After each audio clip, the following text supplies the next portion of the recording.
Reattach that cable, make sure it's in far enough, the way it's supposed to be. Lock it down. Make sure it's all lined up straight. Then mount the keyboard back. Usually snaps in under the plate there and then push down at the top. And I know that this particular keyboard screws in two spots. One right next to the CPU fan and the other one where the wireless card goes. Two little silver screws, very tricky. You would not think that they hold the keyboard in, but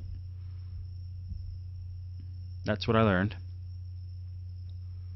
Then we're going to mount this plate back on, and then we're almost done. Yes, Best Buy worked on this. You can tell by their lovely purple stickers. Chances are they didn't open it up. Otherwise, they may have charged this customer more than this computer's worth. Sorry, Best Buy, but your prices are real high.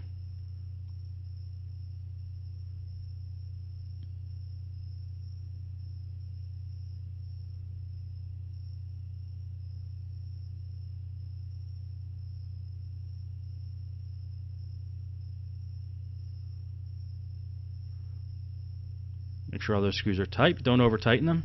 Never over-tighten any of these laptop screws. Just snugly fit them in there, and that should be fine. They usually have some kind of, adhesive or glue on the screw itself. That's what that blue and red color is on those screws. You'll see them are coated in blue and red. It's to kind of lock the screw in.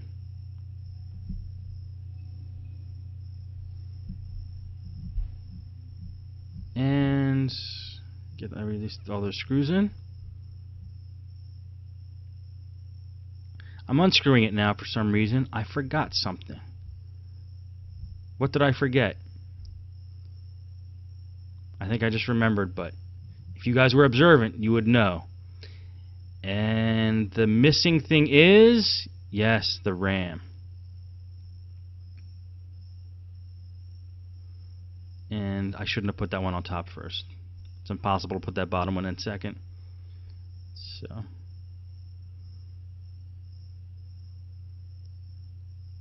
we're going to mount the RAM back in. Put this cover back on. Then the only thing we should have left is the hinge cover plate, the plate cover and the wireless adapter. Throw the battery back in, and I think we're in business.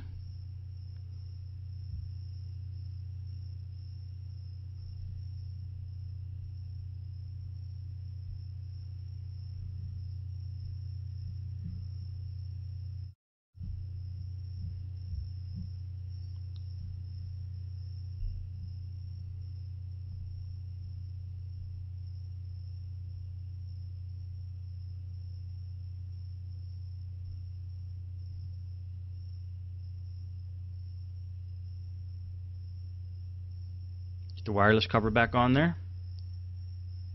Dust it off first. Those covers get real dusty. You'd be surprised how much dust comes off of them. If the dust is too thick, I don't use the paintbrush because I don't want to get the paintbrush too messed up. I just use a wet dry vac with the brush attachment. Okay, let's put this cover back on, the hinge plate cover. Or the hinge cover plate. Sorry. Now in this laptop, I believe there's two screws holding that plate in from the back once we get it on there. They go right over the hinge covers.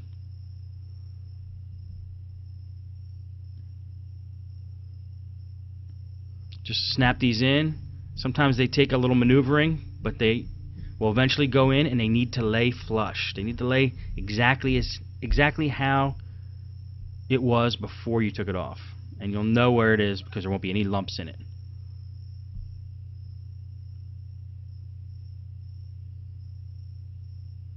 Let's get these two screws on that hold those hinge covers on.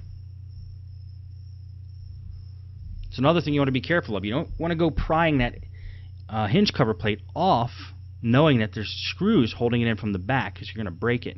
So always check for those screws holding it in from the back. Gateways are famous for having them. Maybe Acers. Old HPs have them. Not too many other models have them that I know of.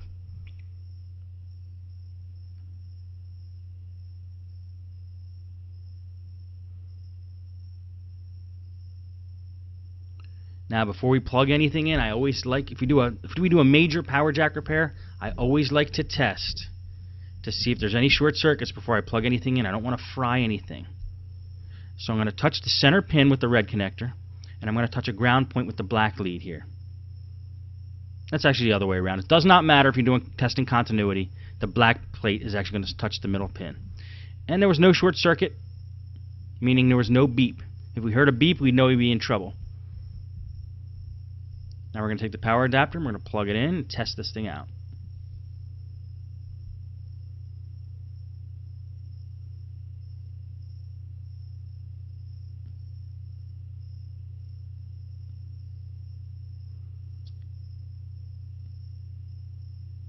And we're getting nothing. Why are we getting nothing? Time to diagnose now. Let's test the power adapter. And we're getting 20 volts or 19 volts. You couldn't see it, but the power adapter appears to be working. So let's plug the battery in and see what's going on. I'm pretty confident we did the repair okay on the power jacks, so there's got to be something else going on here. Let's see if it charges the battery. We got the power adapter in there. We're going to jiggle the power adapter. See if that makes any difference. Still not